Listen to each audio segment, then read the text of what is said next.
द्वारा लोगों से, भजन के माध्यम से भी।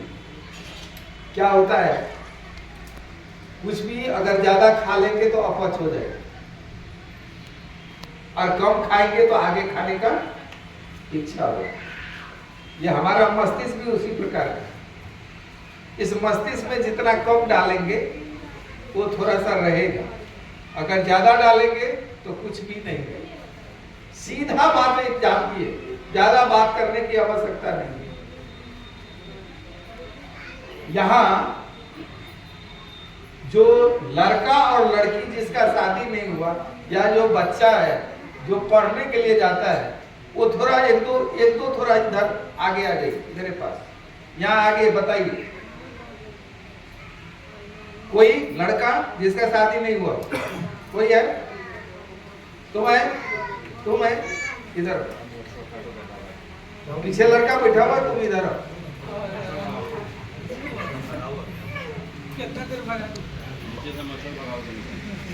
हाँ, यही खड़ा रहो, तुमसे प्रश्न करेंगे, जवाब देना। क्या खड़ा रहो? तुम्हारे माता पिता का नाम क्या है?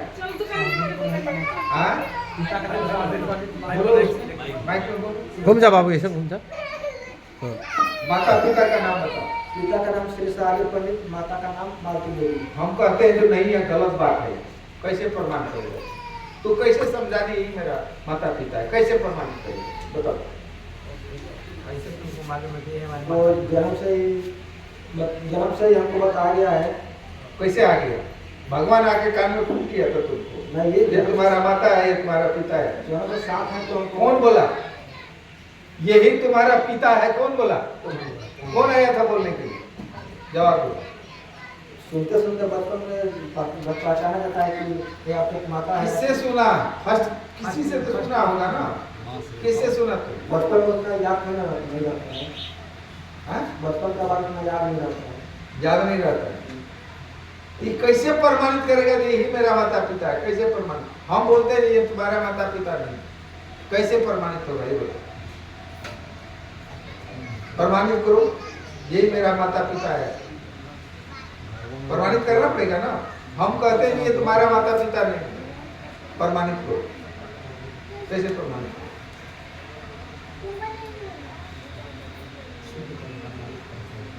नहीं होगा? प्रमाण होगा? नहीं होगा। अब बैठ जाओ, हम बता। मनुष्य इस सृष्टि में एक ऐसा उत्कृष्ट प्राणी है जिसका नींव ही निष्ठा और विश्वास पे टिका हुआ है। ध्यान से सुनिए, उसको खड़खड़ को बंद करो। मनुष्य, जो बच्चे लोग हैं थोड़ा ध्यान से सुनिएगा, जो मनुष्य है उसका अस्तित्व ही, मनुष्य का जो अस्तित्व है वह निष्ठा और विश्वास पे टिका हुआ है। जिस दिन मनुष्य के अंदर से, ध्यान दीजिएगा, बहुत बड़ा बात है, मनुष्य के अंदर से, उनके जीवन से ये निष्ठा और विश्वास पलायन हो जाए, हट जाए, उस मनुष्य का कोई अस्तित्व ही नहीं रहा, नहीं रहता। अस्तित्व समझते हैं? अस्तित्व का मतलब उसका क्षय होगा, उसका जीवन ही क्षय हो जाएगा, बर्बाद हो जाएगा। 3 दिन पहले एक न्यूज आप लोग आज तक पर सुने होंगे, मैं याद दिलाता हूं। एक जज दिल्ली का सुसाइड कर लिया, न्यूज पे सुने थे आप? कौन सुने थे? हाथ उठाइए। बस आप लोग न्यूज नहीं सुनते, हर आदमी को न्यूज सुनना चाहिए। अब बताइए, एक जज जो कितने उलझा हुआ, जो जीवन में समस्या होता है, झगड़ा होता है, लड़ाई होता है, उसको वो जजमेंट करता है, समाधान करता है? और वो बिल्कुल युवा है, ऐसा नहीं जो बूढ़ा है। 35 वर्ष। जमा 28 या 30 वर्ष का है कि 32 वर्ष का है। सुसाइड कर लिया। क्यों ऐसा सब नौबत आया? क्यों ऐसा सुख आया? क्योंकि उसके जीवन में उतना विद्वता होने के बावजूद, उतना वरिष्ठ पद पे आसीन होने के बावजूद उसके जीवन में निष्ठा और विश्वास विहीन उनका जीवन हो गया। और जिस दिन आपके जीवन से ये निष्ठा और विश्वास शब्द का पलायन होगा, उसी दिन आपका जीवन का अस्तित्व समाप्त हो जाएगा। अभी उस लड़के बच्चे को हमने पूछा, आपके पिताजी का नाम क्या है? अमुक बताया। उसका विश्वास है किसके ऊपर? अपने मां के ऊपर। मां ने ही सिखाया उसको, उसकी कोई दस्तावेज नहीं। क्या दस्तावेज होता है? कोई दस्तावेज होता है क्या? कोई सर्टिफिकेट होता है उसका? नहीं होता है। कि होता है? आप ही बोलेंगे। जब बच्चा जन्म लेगा, जब वो बढ़ने लगेगा, जब बात को समझने लगेगा, तो मां बताती है, बेटा ये तुम्हारा क्या है? पापा है। अगर वो मां किसी दूसरे को ही बता दे और उसी को वो इंडिकेट करे उस बच्चे को, ये तुम्हारा पापा ये है, तो जो उनका ओरिजिनल पापा है वो कभी वो पापा नहीं होगा। मां जिसको इंडिकेट करेंगे, जिसको बताएंगे, बच्चा का विश्वास अटूट होगा अपने माता के प्रति, और वो विश्वास करेगा कि यही हमारे पिता है। और यही सृष्टि का क्या है? विधान है। सृष्टि का यही विधान, इसी पर सृष्टि टिका हुआ। मतलब किस पे टिका हुआ है? विश्वास के। पति और पत्नी है, जब तक उसके जीवन में विश्वास है और दोनों के बीच निष्ठा है,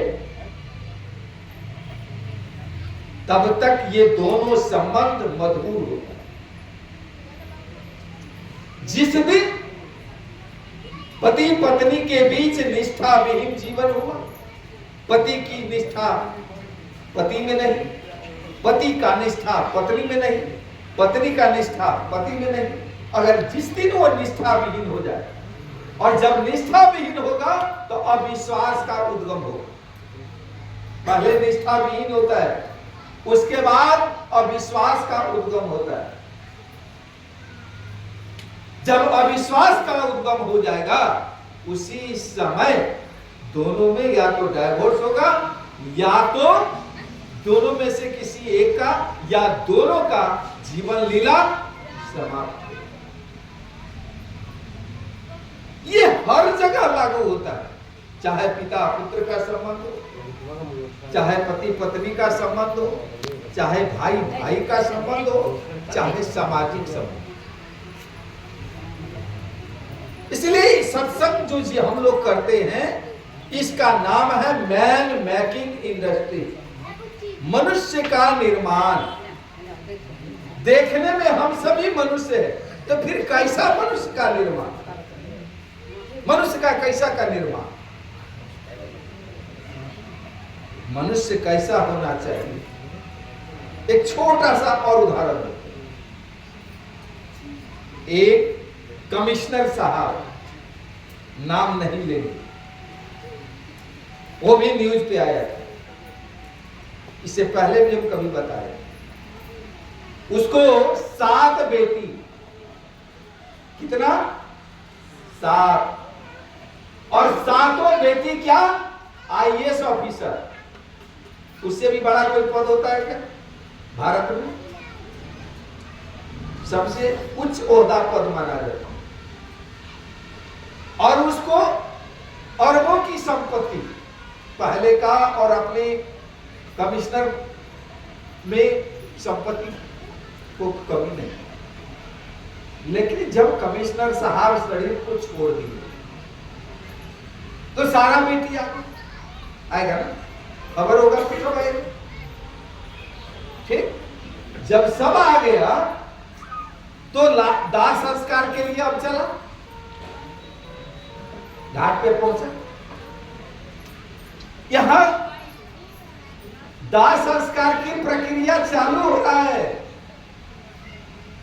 लेकिन चिंता सबको होने लगा। क्या? एक बेटी पूना से आया, एक बेंगलोर से आया, एक जयपुर से आया, एक कहां से आया, एक कहां से आया, सबको तो जाना जाना है। अब सबके मन में है जो पिताजी तो रहे नहीं, और ये जो अरबों की संपत्ति है, अब कौन बहन ज्यादा हड़प लेगा, कौन बहन ज्यादा हड़प, दिमाग में हिट। अब क्या हो रहा है, मन में सबको आ गया संदेह।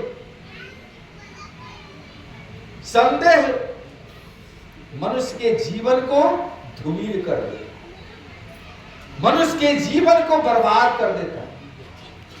इसलिए संदेह को दिम्मक की श्रेणी में रखा गया है, जिसको कि हम आंख से नहीं देख सकते। दिम्मक एक ऐसा कीड़ा होता है जो करोड़ों की चंदन की लकड़ी का फर्नीचर है, या चंदन की लकड़ी है, बहुत कीमती मूल्यवान फर्नीचर है, जिसको कि आप आंख से नहीं देख सकते।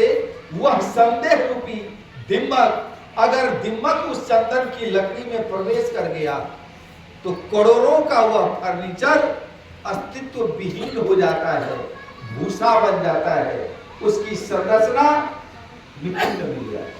क्या प्रश्न सही है? इसलिए संदेह को दिम्मक की संज्ञा दिया गया।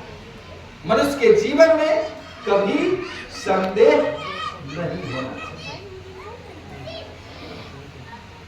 इसलिए ये संदेह विहीन, निष्ठावान, अटूट विश्वास युक्त जो प्राणी, ये प्रकृत मनुष्य हो।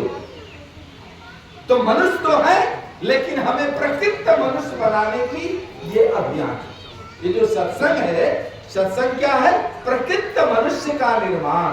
जिस मनुष्य के अंदर अटूट निष्ठा होगा, प्रबल विश्वास होगा, वह उनका जीवन संदेह विहीन होगा। ऐसा मनुष्य का निर्माण, और ऐसा मनुष्य ही यह सृष्टि को एक उत्तम सृष्टि के रूप में फलीभूत कर सकते। अभी चर्चा हो रहा था संतान की बात। ठाकुर जी का आगमन ही हुआ है, सुसंतान का निर्माण। अब सुसंतान, संतान तो सभी है। पार्श्वत जी के भी संतान होंगे, पार्श्वत जी के भी कोई पिताजी होंगे, पार्श्वत जी के पिता के भी कोई पिताजी होंगे। ये कालांतर में चलता है। मैं आपको एक चीज बता देता हूं, इसको नोट कर लीजिए। हम लोग प्रकृति में हैं, और प्रकृति प्रत्येक क्रिया के बराबर पूरी नाप तोल करके विपरीत प्रतिक्रिया करता है। आपने किसी को अगर गाली दे दिया, आप उसी दिन डायरी में नोट कर लीजिए, लिख लीजिए। आज मैं जो बोल रहा हूं उसको नोट कर लीजिए। किसी को अगर गाली दिया, कालांतर में वो गाली यह वातावरण में घूमते रहता है, और किसी के माध्यम से पुनः आप तक पहुंचेगा। आपके द्वारा, आपके नजदीक से निकला हुआ गाली फिर आपके ही पास आज न कल उसको आना है। यही प्रकृति का नियम। आपने किसी को दंड दिया, तो कभी न कभी किसी न किसी के द्वारा आपकी भी पिटाई हो। ये प्रकृति का नियम है। जब हम करते हैं तो कुछ दिनों के बाद हम भूल जाते हैं, और जब हमें पड़ता है तो हम कराते हैं, बोलते हैं जो हमारे जीवन में ऐसा हो गया, लेकिन ऐसा होता नहीं। परमपिता किसी को दंड देते नहीं, वह दंड हम खुद बुला करके अपने पास लाते हैं, क्योंकि हमारे द्वारा कभी न कभी किसी न किसी को दंड दिया गया। एक पुत्र को कैसा होना चाहिए? मातृ देवो भव। यह सृष्टि में जो है, राम आए एक ही बात बोले, पूरा राम का जीवन आप पढ़ लीजिए, पूरे सृष्टि के लिए एक ही बात बोले हो, मातृ देवो भव पितृ देवो भव। हमने भूल गया, और इसी को प्रमाणित करने के लिए मातृ देवो भव पितृ देवो भव, इसी को प्रमाणित करने के लिए केकई के मुंह से जीवा से निकला हुआ 14 वर्ष का वनवास, आज अगर किसी के घर में अगर ऐसी शब्द आ जाए उसी समय काट देगा। क्या काट देगा? काट दीजिएगा क्या? काट देगा ना? अपने माता पिता को काट देगा क्यों? काट दे। अभी तो तुम ना बोल रहे, लेकिन काट। अगर कोई माता पिता ऐसा बोल दे, तुमको घर से निकल करके 10 साल मोतिहारी में रहना है, घर में रहना, अगर ऐसा बोल दे उसी समय फरसा लेकर के काट दे। इसको प्रमाणित करने के लिए, क्योंकि वह पुरुषोत्तम थे, मर्यादा पुरुषोत्तम, और कभी निष्ठा कम नहीं हुआ केके के प्रति। क्या हुआ है क्या राम के जीवन में केके के प्रति कभी निष्ठा कम हुआ है क्या? कभी नहीं। अपने माता से सब पूरा जीवन उसको ज्यादा ऊंचा स्थान दिया। माता कौशल्या से ऊंचा स्थान केके को दिया है भगवान राम।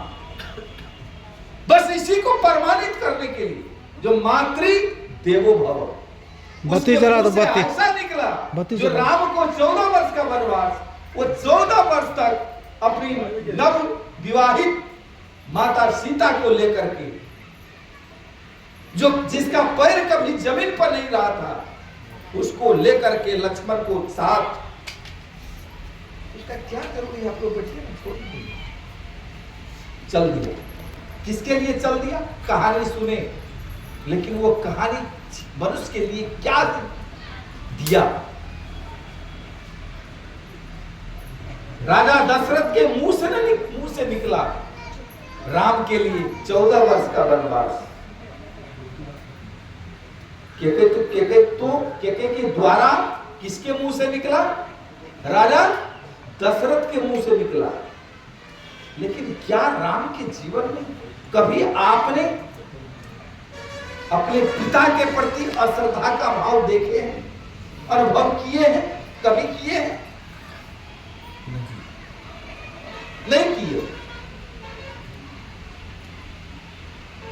तो ये जो पूरा जीवन भगवान राम ने यही सिखाया सृष्टि को, जो आप जीवन में जो कुछ भी कर लीजिए, लेकिन जीवन को अगर उत्कृष्ट बनाना चाहते हैं तो माता पिता के प्रति आपको श्रद्धा होना जरूरी है।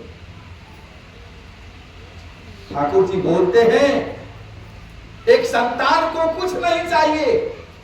एक संतान अगर सृष्टि पर विजय प्राप्त करना चाहता है तो उस संतान को पिता में श्रद्धा, मां में टान। ठाकुर जी की शब्द, पिता में श्रद्धा, मां में टान, वह लड़का हो शाम में प्राण, वो सृष्टि में विजय पताका लहराएगा। वो लड़का, जिस लड़का को माता पिता के प्रति श्रद्धा है, भक्ति है, निष्ठा। आपने दुर्वासा ऋषि का नाम सुने हो? क्या मुखिया सुने हैं? वो ऐसा साधक थे, जब वो नहा करके लंगोटी अगर फेंकते थे, उनकी साधना और भक्ति से लंगोटी छतरी का काम करता। एक दिन चल दी, गर्मी का महीना था, इसी तरह चैत्र वैशाख का महीना, बहुत ज्यादा गर्मी लग गया। एक पीपल का पेड़ था, पेड़ के नीचे सोचा थोड़ा आराम कर ले, यहां छांव अच्छा। एक चिड़िया ऊपर बैठा हुआ, संजोग ऐसा हुआ, चिड़िया को क्या पता, उनका समय आया, विष्टा का टाइम आया, विष्टा कर दिया चिड़िया। अब जब चिड़िया विष्टा कर देता है, उसी समय जो छतरी का काम वो लंगोटा कर रहा था, थोड़ा हट गया, सर पे आके विष्टा गिर गया। अब तो दुर्वासा जो ऋषि थे, हजारों वर्ष की वह कठिन तपस्या, सिद्धि, वो भक्ति, क्रोध एक ऐसा चीज है, अगर आपके जीवन में पलक झपकते अगर एक पल के लिए भी अगर जीवन में झांकी मार दिया, आपके जीवन को वो क्षय कर। आग से लाख गुना ज्यादा शक्ति क्रोध में होता है। आग एक तिल्ली पूरी कौम को वो जला के राख कर, जला दीजिएगा तो फेंक दीजिएगा और उसको कंट्रोल नहीं कीजिएगा तो पूरा रमगढ़वा कहां पूरा चलते जाएगा, खत्म हो जाएगा। एक तिल्ली, छोटा सा तिल्ली, उससे लाख गुना ज्यादा पावर होता है किसमें? क्रोध। अगर वो क्रोध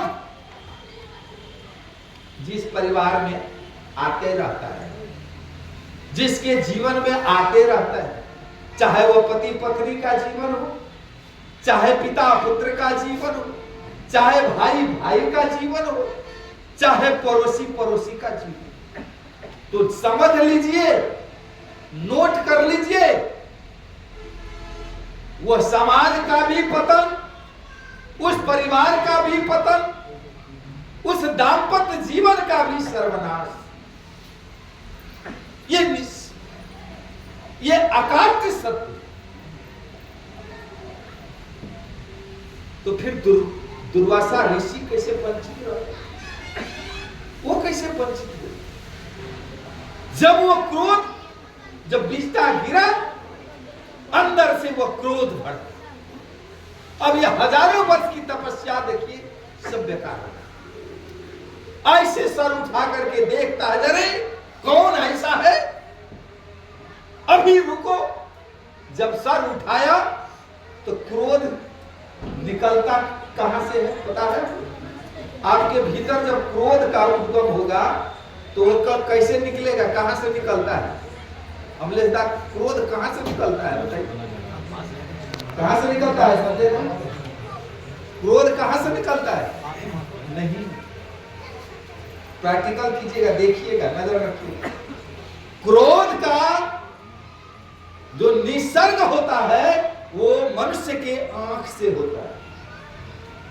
क्या गलत बोल रहे हैं मुखिया दा? सही बोल रहे हैं। देखिएगा, जिसको गुस्सा आएगा, अगर उसका आधा इंची का आंख है तो गुस्सा के समय वो 1.5 इंची का होगा।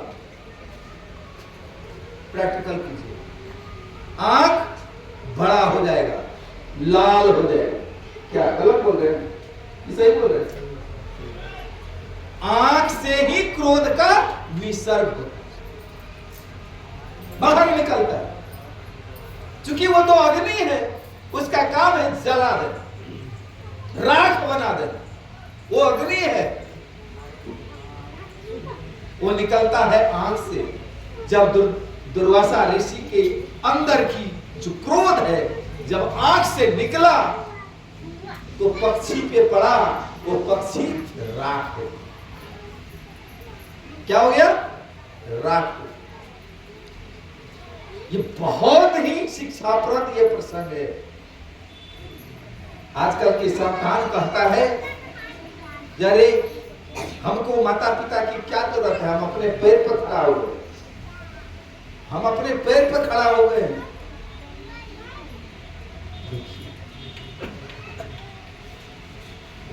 हम भूल जाते हैं कि हमको चलना कौन सिखाया। माता और पिता का जो ऋण होता है, एक जन्म में क्या आप 7 बार भी जन्म लेंगे तो माता पिता के ऋण को आप निवृत्त नहीं कर पाएंगे। कभी उसके जीवन में नौकर बन के, कभी कुछ बन के, कभी कुछ बन के, आपको 7 बार उसके साथ जब आप सेवा करेंगे तब आप उसके ऋण से मुक्त हो जाएंगे। एक बार संतान बन करके आप उनके ऋण से मुक्त नहीं हो सकते। क्यों? क्योंकि जब बच्चा होता है ना मां की गोद में, न जाने मां की कितनी गौर बच्चे की पेशाब का खा लेता है।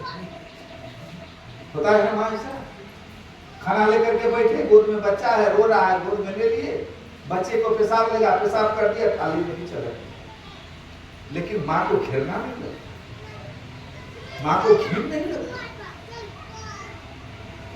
बच्चे गोद में है, खाना लेके बैठे हैं, बच्चे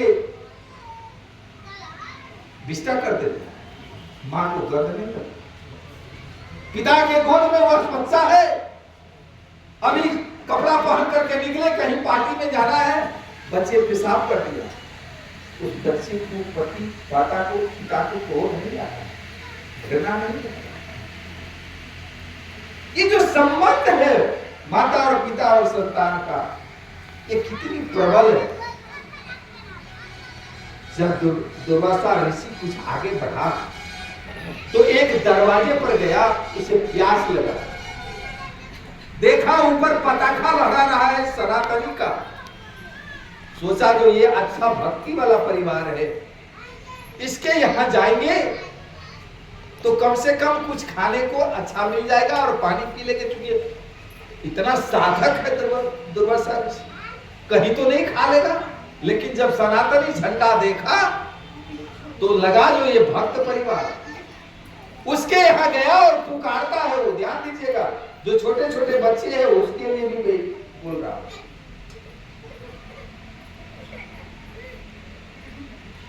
घंटों बीत गया, घंटों, घर से बाहर भी कोई नहीं निकल रहा। फिर दुर्वासा ऋषि को जो है क्रोध प्रज्वलित हो। अरे मूर्ख, तुम्हें पता नहीं मैं कौन हूं? इस सृष्टि में कोई ऐसा नहीं जो मुझे घंटों इंतजार करवा।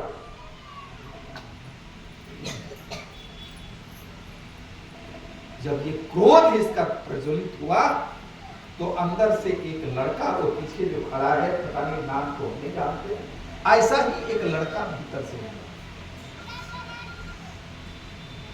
महाराज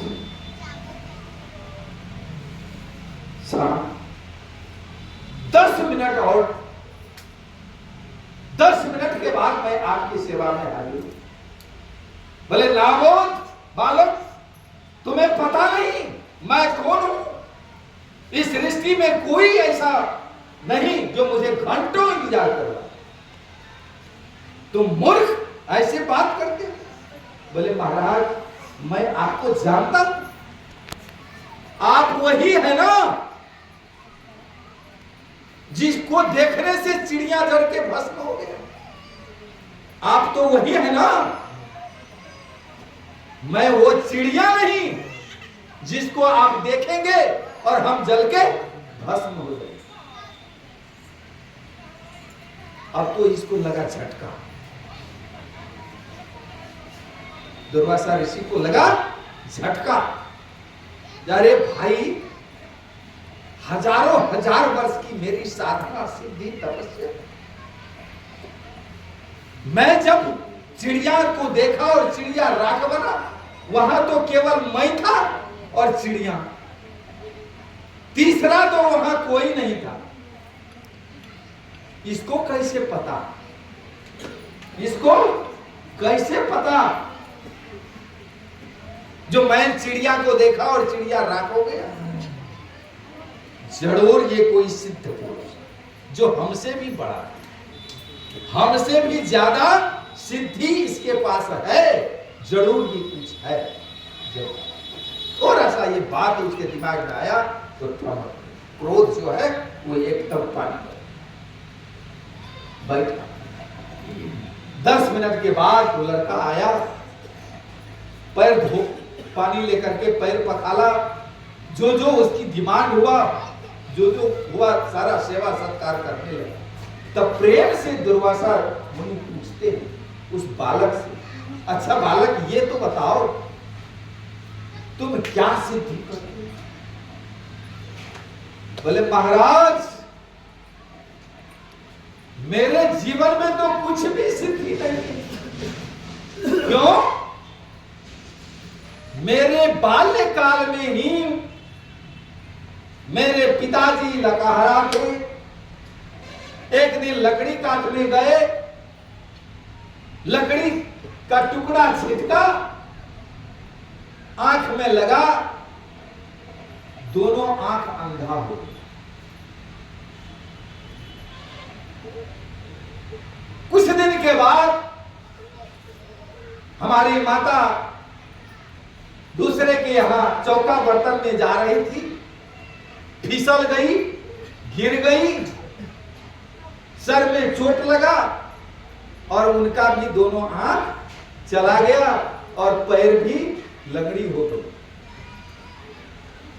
उस दिन से मेरे जीवन में तो एक ही चीज है, माता पिता को नहलाना, खिलाना, उसकी सेवा पुरुषवा करना, और उसी को हम अपने जीवन का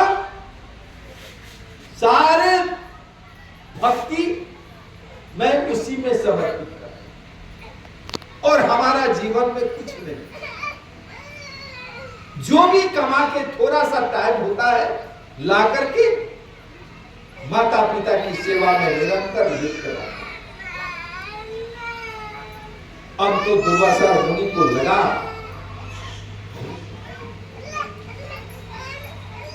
यह सृष्टि में ये धिक्कार है, यह तपस्या, यह सिद्धि, हजारों हजार वर्ष की सिद्धि तपस्या, ये सब व्यर्थ है, कुछ नहीं है। एक माता पिता की सेवा, उनकी भक्ति, उनकी सुरसवा, ये इतना बड़ा दिव्य ज्ञानी है जो कोसों दूर हमारे क्रोध से चिड़िया राख बन गया, और ये घर में माता पिता की सेवा करते करते इनको दूरदृष्टि है, वह दिव्य ज्ञान है, वह दिव्य दृष्टि है जो चारों लोग को वह दिख रहा है। हर युग में जब पुरुषोत्तम आते हैं, यह सृष्टि के संतान को एक ही चीज सिखाते हैं, चाहे वो भगवान राम आए एक ही चीज सिखाए, जो माता पिता, मातृ देवो भव पितृ देवो। भगवान कृष्ण जब द्वापर युग में आए एक ही चीज वो सिखाए। आज ठाकुर जी घर घर में इस चीज को सिखाते हैं, क्योंकि पुत्र सपूत का हुई धन संचय, पुत्र सपूत का हुई धन संचय। आज जो ये दुनिया देख रहे हैं वो सुसंतान विहीन दुनिया है, बनते जा रहा है, जो सृष्टि के लिए बहुत बड़ा घातक है। क्योंकि आज अगर मैंने पहले कहा प्रकृति का नियम है, जो आप अगर किसी को गाली देंगे वो गाली वापस आपके पास आएगा। अगर आप अपने माता पिता को धिक्कारेंगे, सम्मान नहीं करेंगे, आप नोट करके रख लीजिए, याद करके रख लीजिए। कोई चौरसिया नेपाल से आए थे, बोल के गए थे, आज कल आपका संतान होगा, वह 15 या 20 साल के बाद आप उनकी शादी विवाह करेंगे, वो भी संतान जो आपका संतान है आपको धक्का मार करके घर से बाहर करेगा। यही प्रकृति का नियम है। उस समय आपको चोट लगेगा जब मेरा ही पुत्र हमें घर से धक्का देके बाहर किया, हमसे बात नहीं करता, हमें दुर्व्यवहार करता है। उस समय आपको याद नहीं रहेगा जो हम भी अपने माता पिता के साथ ऐसा किए। जैसा आप बोएंगे वैसा ही आपको काटना है, यही प्रकृति का नियम है। और इसीलिए ठाकुर जी घर घर में इस सत्संग के माध्यम से एक ही आह्वान है, सुसंतान। इस मनुष्य संतान का कैसा संस्कारी होना चाहिए, संतान के जीवन में एक ही मूल मंत्र होना चाहिए, मातृ देवो भव पितृ देवो भव। अगर यह चीज जो है ठाकुर जी इस रूप में कहते हैं, जो पिता में श्रद्धा मां में कान, वह लड़का हो साम्य हो। तो अपने जीवन की वो बुढ़ापा जो जीवन है उसको हमारा सुंदर जीवन हो, इसलिए हमारे जीवन में सत्संग की आवश्यकता है, दीक्षा की आवश्यकता है। हम आजीवन जवान नहीं रहेंगे, कभी न कभी हम बूढ़ा होंगे, और जब हम बूढ़ा होंगे तो हमारा संतान हमें दुर्व्यवहार नहीं करे, हमारे साथ वह अन्याय नहीं करे। यह जो जीवन लीला है, जीवन पद्धति है, इससे हमें निवृत्त हो। इस तरह की अपने संतान को, अपने लड़का लड़की को, अपने घर परिवार को अगर हम सत्संग से आबद्ध करके रखेंगे, सबको कनेक्टिविटी बढ़ा के रखेंगे, तो धीरे धीरे धीरे धीरे जो अश्रद्धा का भाव आ रहा है पिता के प्रति, जो अश्रद्धा का भाव आ रहा है माता के प्रति, धीरे धीरे कम होगा। तो उनका जीवन सुरक्षित होगा, जो उनका जो पुत्र होगा उनके जीवन में भी उस प्रकार का व्यवहार नहीं आए, उसके लिए वो सिक्योर होगा। इसके लिए यह निरंतर यह सत्संग का महाअभियान। इसलिए मैं आग्रह करूंगा, जो अभी तक सत्संग से नहीं जुड़े, पूजा पाठ के लिए सत्संग हमारे जीवन में जरूरी नहीं। सब घर में पूजा पाठ आप लोग खूब करते हैं। इस जीवन की रक्षा के लिए और आपका जीवन एकदम सुंदर जीवन हो, वंश परंपरागत आपका जीवन सुंदर हो, आपका संतान निरंतर संस्कारी संतान के रूप में समाज में पूज्य हो, सम्मानित हो, आपकी जयकारा लगे, यही इच्छा ठाकुर जी का। और इसीलिए ये नर रूपी नारायण है, चाहते हैं जो प्रत्येक मनुष्य को हम भगवान के रूप में पुरस्कृत करें। तो भगवान हम कैसे बनेंगे, जब उस पथ पे हम थोड़ा सा अग्रसर हैं।